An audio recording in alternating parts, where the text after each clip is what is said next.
उमूर में मर्तबे बुलंद किए और ईसा इब्ने मरियम को हमने खुली हुई निशानियां अता की और रूहुल कुदस से उनको मदद दी।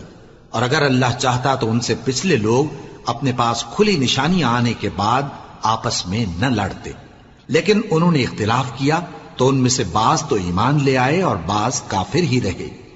और अगर अल्लाह चाहता तो ये लोग बाहम जंगो किताल न करते, लेकिन अल्लाह जो चाहता है करता है।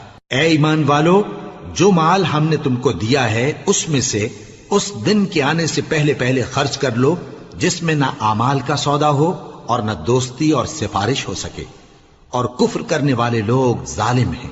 अल्लाह वो माबूद बरहक है कि उसके सिवा कोई इबादत के लायक नहीं, जिंदा है।